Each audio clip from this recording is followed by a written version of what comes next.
महाराज जी, ऐसा प्रश्न हमारे पास पहली बार आया था, इसलिए हम पढ़ रहे हैं महाराज जी। राधे राधे महाराज जी, इस दास का आपके चरणों में कोटि कोटि प्रणाम।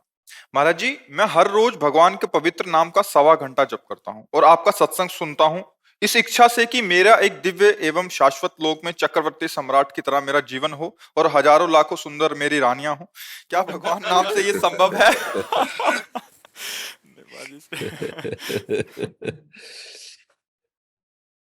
कोई बात नहीं बच्चा, धन्यवाद है। आप मेरे प्रभु से तो जुड़े ना, वो कर तुम अकर तुम अन्यथा कर तुम सर्व समर्थ है। देखो, आपको हम अंदर से बता दें, आज भी जो पत्नी पुत्र परिवार आदि के रूप में वो श्री कृष्ण ही है, पक्का समझ लेना।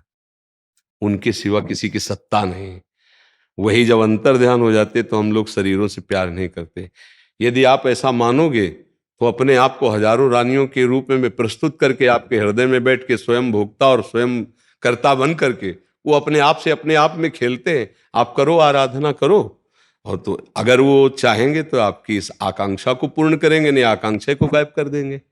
आपको खुद लगने लगेगा नहीं नहीं, मैं बड़ी भूल कर रहा था। प्यारे, आपके सिवा मुझे कुछ नहीं चाहिए, बस मैं आपको देखना चाहता हूँ, आपके संग रहना चाहता हूँ। ऐसा भी आ सकता है, क्योंकि अभी कोई तुम सिद्ध भाव वाले थोड़ी हो गए, क्योंकि ये तो पार्थिव भोग विलासिता का भाव है। नहीं, अज्ञान, जिसे अज्ञान कहते हैं, भोग विलासिता का भाव अज्ञान ही तो है ना। तो आप किसी भी, हम धन्यवाद इसीलिए शब्द दिया कि आप प्रभु से जुड़े ना। तो भगवान ने अपने 4 भक्तों को कहा है, आर्त, अर्थार्थी, जिज्ञासु और ज्ञानी। ये अर्थार्थी के अंतर्गत आता है। जो भोग विलासिता है ना, आर्त आता है संकट निवृत्ति के लिए, और अर्थार्थिक मतलब समस्त भोग विलासिता। तो धन्यवाद इसलिए दिया कि भोग विलासिता प्रभु से मांग रहे हो, इसलिए हम तुम्हें धन्यवाद दे रहे हैं। वो कोई साधक नहीं है, वो शुरू किया है भगवान से जुड़कर अर्थार्थी भाव से। तो हमारा कर्तव्य बनता है उसके उस भाव को वहां पुष्ट करके भगवान में श्रद्धा विश्वास दृढ़ कर देना। और उनका काम यह है कि जीव के हृदय से वासना का नाश करके उपासना स्थापित कर देना। इसलिए प्रशंसनीय विषय यह है कि भगवान से जुड़े, निंदनीय विषय यह है कि माया की मांग है। अब वो पूर्ण करना चाहेंगे तो ये भी उनके लिए कोई बड़ी बात है। अनंत ब्रह्मांडों की सुंदरियों का सृजन उन्होंने तो किया है, अपने आप से अपने आप में सृजन किया है। तुम 1000 कह रहे हो, 1 करोड़ हो जाए। पढ़ा है भागवत में, एक राजा के 1 करोड़ रानियां थी, जो बाद में वृत्तासुर के रूप में प्रगटे ना, वे चित्रकेतु, चित्रकेतु ऐसे नाम, जिनकी 1 करोड़ रानियां थी। 1 करोड़, साल में 365 दिन होते हैं, कितने वर्ष में जाते होंगे भाई? 365 दिन होते हैं, तो कितनी रानियों से दिन में मिलते होंगे, कब राजकाज करते होंगे? 1 करोड़ रानियां थी। तुम्हारी कितनी इच्छा है? इनकी है मर्जी, हजारों लाखों। नहीं, एक बोलो कि वो मतलब हजारों प्लस लाखों, तो फिर मर्जी हजारों भी चलेगा, लाखों भी चलेगा। भगवान की विभूतियां है। हाँ, भगवान की विभूतियां है। ठीक है, तुम चिंता मत करो, भजन बढ़ाओ। हाँ, भजन बढ़ाते रहो, नाम जप करते रहो, और ये अपनी आशा रखो तुम। हम तुम्हारी आशा को सपोर्ट करते हैं, क्योंकि किसी भी तरह से भगवान से जुड़ना, ये हमारे शास्त्रों का सार है, उसका परम मंगल हो जाता है। जिन्होंने भगवान से वैर किया उनको परम पद मिल गया, जो भगवान को मारने के लिए आए उनको परम पद मिल गया। फिर आप तो श्रद्धा से 1.25 घंटा नाम जप करते हैं और सत्संग सुनते हैं, तो निश्चित क्या पूर्ति करेंगे वो श्री कृष्ण जानेंगे। आपके अंदर शुद्ध जहां ज्ञान हुआ तो ये सब ऐसे लगेगा, ब्रह्मादिक के भोग सब विषम लागत ताई, नारायण ब्रज चंद की लगन लगे ही जाए। जो तुम मांग रहे हो ये किसी के पास बहुत होता है, और जब भगवान का रंग चढ़ता है तो ये सब बमन के समान त्याग के चल दिए। पूज्य श्री रूप जी, पूज्य श्री सनातन जी, ये एक तरह से राजमंत्री नहीं, राजा ही थे। इन्हीं के अनुशासन में, इन्हीं के आदेश उपदेश से सब काम चलते थे। सारा वैभव त्याग करके भारी कष्ट सहते हुए श्री कृष्ण प्रेम की जो रहनी दिखाई वृंदावन में, अद्भुत रहनी। और क्या कमी थी भोग विलासता की, सब कुछ छोड़कर श्री रघुनाथ दास जी गोस्वामी कितने बड़े घर के सब कुछ त्याग करके, और कैसा जीवन, कैसा जीवन। तो हमारे श्री कृष्ण बड़े लीला विहारी है। आप नाम जप करो और ऐसे चलते रहो और मांगो उन्हीं से, बस दूसरी की तरफ गंदी दृष्टि से ना देखना। तो फिर वो संभाल लेंगे। वो दे दे या वो आपके भाव को बदल दे, वो या आपको स्वयं को दे दे। एक बार जरा सा आनंद स्फुरित होगा, फिर तुम्ही को कहा जाएगा कि तुम्हें मांगे थे ले लो, तो आप हाथ जोड़कर भगवान से कहोगे कि मेरी गलती को क्षमा करो। बताओ वो कैसे तुम्हें बताए, वो रो पड़ोगे तुम कि प्रभु मुझसे भूल हो गई, आपको न मांगकर कुछ और मांगा। सच्ची कह रहे हैं, पर हमें अच्छा इसलिए लग रहा है कि आप भगवान से जुड़े हो। बस मांग तो बहुत ही मतलब फंसाने वाली है। एक जिसकी पत्नी होती है ना, एक परिवार में होता है ना, निर्वाह करना प्रेम का बहुत कठिन हो जाता है। प्रेम का निर्वाह करना बड़ा कठिन है। पति पत्नी आजीवन दोनों प्रेमी बनकर जीवन निर्वाह करें धर्मपूर्वक, बहुत कठिन है। नहीं, एक, दो, तीन, पर वो भगवान के भाव से ही वो ठीक हो जाए। ठीक है, आप संतुष्ट है लो, बस और नाम बढ़ाते जाओ। और अब ये किसी से कहना नहीं। आर्थ, अर्थार्थी, जिज्ञासु और ज्ञानी, भगवान ने चारों को अपना भक्त माना है। तो हम भगवान, जैसे करदम जी ने जब ब्याह की सोची तो उन्होंने भगवान से पत्नी मांगी, भगवान से कि मुझे मेरे अनुरूप पत्नी चाहिए, और 10,000 वर्ष तक तपस्या की। महाराज मनु की पुत्री देहूति जी से, जिनसे भगवान कपिल देव जी का प्रादुर्भाव हुआ, वो इतनी महामहिम, इतनी सुन, तो अगर आपकी आकांक्षा है तो मेरे श्री कृष्ण उसकी भी पूर्ति करेंगे। बस डट के भजन करना पड़ेगा। अब लाख के लिए तो ज्यादा ही करना पड़ेगा ना। अब एक की बात होती तो चलो 1.25 घंटे में चल जाता, अब लाख तक के लिए तो 24 घंटे आना पड़ेगा। और हम पक्का कहते 24 घंटे भजन चलने लग जाए तो फिर अगर रो के आप ना कहोगे यही बात की महाराज मुझसे गलती हो गई, मुझे बिल्कुल नहीं चाहिए, अगर ये ना निकल पड़े तो हमें बता देना, बस भजन होने दो। क्योंकि एक स्वाप्निक कामना है, ये स्वाप्निक कामना है। देखो, आप लाख हजार की बात कह रहे होगे, स्वर्ग में करोड़ों ऐसी अप्सराएं हैं कि अगर एक उतर आवे ना यहाँ मृत्यु लोक में तो मूर्छित हो जाते हैं बड़े बड़े ऋषि मुनि देख के। तुम लोग तो मतलब टिक ही नहीं सकते 1 मिनट। जो जितेंद्री हैं उनकी हालत खराब हो जाती, इतनी सुंदर है। इतनी सुंदर अप्सराओं का स्वामी देवराज इंद्र है। वो देवराज इंद्र एक महात्मा की पत्नी, गौतम ऋषि की पत्नी अहिल, वहां गंदी दृष्टि करने गया नहीं। तो इससे क्या पता चलता है कि करोड़ों अप्सराएं होने पर भी वो भोग वासना का जो अंदर राक्षस बैठा होता है वो कभी तृप्त नहीं होता है। वो अप्सराओं का स्वामी होकर के भी छुप के वेश बदल के अहिल्या जी के साथ, तो इससे जरा विचार करके जरा देखो कि वासना रूपी राक्षसी क्या कभी तृप्त हो सकती है क्या? कभी नहीं। मतलब विचार करो, देवराज इंद्र पदवी, करोड़ों अप्सराओं गंधर्वों का स्वामी, और वो एक महात्मा की पत्नी के साथ छुप करके वेश बदल करके वहां गलत भावना। मुझे लगता है कि भगवान का आश्रय और भजन यदि चलता रहे तो ये वासना रूपी राक्षसी नष्ट हो जाएगी उपासना से, नहीं तो ये बहुत कभी अगाने वाली नहीं, कभी नहीं अगाने वाली। इसलिए नाम जप करो और ठीक है ऐसे ही जुड़े रहो। वो करुणा निधान ज्ञान विज्ञान संपन्न है, वो अंदर सब ज्ञान दे देंगे। महाराज जी, नाम जब भी यथासंभव करती हूँ महाराज जी, मुझ में घमंड या ईगो नाम जैसी कोई भी चीज नहीं है, फिर भी यही घमंड है।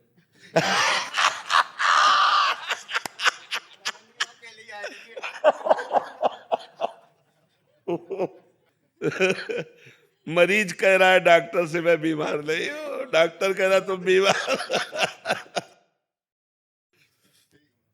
तो महाराज जी फिर भी मुझे सब ऐसा समझते हैं कि मैं घमंडी हूँ। सही सही सही समझा, सही समझा। उसमें आप भी ऐसा ही समझ रहे हैं। देखो, घमंड ना होने पर आपको ऐसा अनुभव होगा कि मैं समस्त जीवों से नीच हूं। देखो, हनुमान जी महाराज को कोई घमंड नहीं, तो विभीषण से कैसे कह रहे हैं? भगवान के महान भक्त महाबली है, जे गिर चरण दे हनुमंता, चले सुगा पाताल तुरंता, जिम अमोघ रघुपत कर बाना, यही भात चले हनुमाना।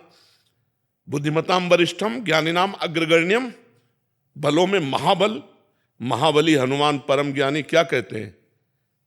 असमय अधम सखा सुनो मोहू पर रघुवीर, मैं ऐसा अधम हूं प्रात ले जो नाम हमारा, ते दिन ताई न मिले हारा। असमय अधम सखा सुनो, ये अभिमान रहित वाणी। सबरी जी महान भक्ता कैसे राम जी से कह रहे, अधम ते अधम अधम अति नारी, तीनु मह में मति मंद अघारी। हे पापों का नाश करने वाले प्रभु, मैं मतिमंद नारी में भी बहुत अधम भीलनी जाति की, प्रभु आपको कैसे प्रसन्न करूं। हे भगवान मेरे में अहंकार नहीं है, ऐसा आज तक एक भक्त ने नहीं कहा। यही अहंकार का लक्षण है कि आपने कैसे फाइनल कर दिया कि आप में अभिमान नहीं? किसने अनुभव कराया आपको? अहंकार ने। ये तो कोई संत बोलेंगे कि ये निराभिमानी है, और आप बोलोगे कि नहीं प्रभु सारे दोष मेरे में हैं, मैं तो बहुत नीच प्रवृत्ति का हूं। देखो राम जी से हनुमान जी मिल रहे हैं विप्र रूप में, कह रहे हैं एक में मंद मोह बस, शब्द पर ध्यान दो, एक में मंद मोह बस कुटिल हृदय अज्ञान, मुनि प्रभु मोहि विसारेऊ दीन बंधु भगवान। मंद कुटिल अज्ञानी अपने को कह रहे हैं, और है कौन? ज्ञानी नाम वरिष्ठम बुद्धिमताम वरिष्ठम। ऐसे तो किसका प्रश्न था? हाँ अभी संभाल करो, ऐसा शब्द अभिमान जनित है। ये किसने अनुभव किया कि मेरे में अभिमान नहीं? अनुभव किसने किया? किसी ने प्रमाणित किया आपको? आपने, आपके मन ने प्रमाण, आपके अभिमान ने प्रमाणित कर दिया। ये शास्त्रीय शब्द है कि जो ऐसा बोलता है कि मेरे में अभिमान नहीं है, यही अभिमान उसके अंदर है। देखो गोस्वामी तुलसीदास जी लिख रहे हैं, जो मैं अपने अवगुण कहूं, बाढ़ई कथा पार नहीं लाहूं। मैं अगर अपने अवगुणों की कथा कहूं तो पूरा एक ग्रंथ लिख जाएगा। गोस्वामी जी कह रहे जो अभिमान रहित महापुरुष है उनका हृदय ऐसा होता है। तपन रूढ़ जी। राधे राधे। राधे राधे महाराज जी। महाराज जी मैं आपसे जानना चाहता हूं कि शास्त्रों के अनुसार विवाह की संपूर्ण विधि क्या है, अर्थात कन्या को देखने से लेकर विवाह संस्कार पूर्ण होने तक कौन कौन से शुद्ध और शास्त्रीय विधियों का जो पंडित विवाह कराते हैं ना, ये प्रश्न तुमको वहां करने, हमारे नहीं हुआ तो हम क्या बताते।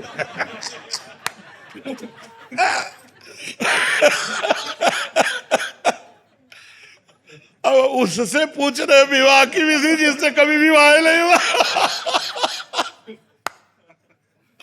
भाई उस पंडित से पूछो जो रोज विवाह करवाता है, जिसका विवाह हुआ है। हम इतना जरूर कहते हैं कि भगवान से प्रार्थना करो कि जीवन साथी पवित्र मिल जाए। ऐसे कलिकाल में जीवन साथी पवित्र मिलना बड़ा कठिन हो रहा है। ये जो गर्लफ्रेंड वाइफ फ्रेंड का चला है, इसमें संसार समुद्र से भगवान बचाए, वही बड़ा विचित्र संसार से तो बचा। ना तो हमको इसका ब्याह आदि का ज्ञान है और ना हमने कभी पंडिताई कराई है। तो इस विषय को तो जानकारी उससे करो जिसका ब्याह हुआ है। जो ब्याह आदि कराता है वो सब ये बातें हम तो वेदांत, भक्ति योग, अष्टांग योग, कर्म योग, यही बातें जानते। ज्यादा हमें पांडित्य का तो ज्ञान है नहीं। ये तो जो पंडिताई वंडिताई करावे उससे है नहीं।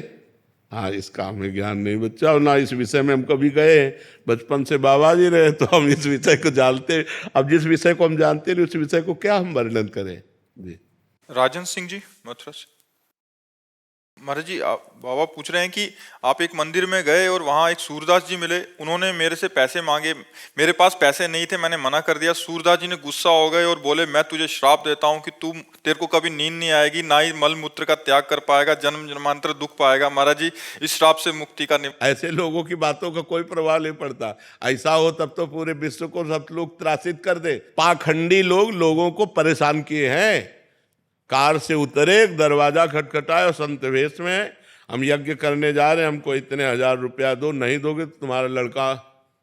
और वो घबरा गया कि गृहस्थ आदमी, यार साधु ऐसा, वो साधु हो ही नहीं सकता। जो रुपए के लिए तुम्हें साप दे, जो रुपए के लिए तुम्हें त्रासित करे, जो अपनी कामना तुम्हारे सामने रख दे, वो साधु ही नहीं है। पक्की बात समझो। साधु तुम्हारे हित के लिए। गोस्वामी जी कहते साधु ते होए न कारज हानि। कभी संत से तुम्हारे कार्य की हानि नहीं हो सकती। कभी मंगल भवन भगवान के दास के द्वारा तुम्हारा अमंगल नहीं हो सकता। संत तो दर्शन संभाषण से अमंगलों का नाश करते हैं, संत अमंगल कैसे कर सकते। अब उसके दिमाग में बैठ गया कि सूरदास ने कह दिया तो अब ये कुछ नहीं होता बाबा। उन्होंने कहा था हम मिटा रहे हैं तुम्हारा, ठीक है, समझ में आ गया। हाँ, अब थोड़ा मूंग की दाल और फुल्का पाओ, पूड़ी कचौड़ी मत पाला, नहीं सांप लागू हो जाएगा।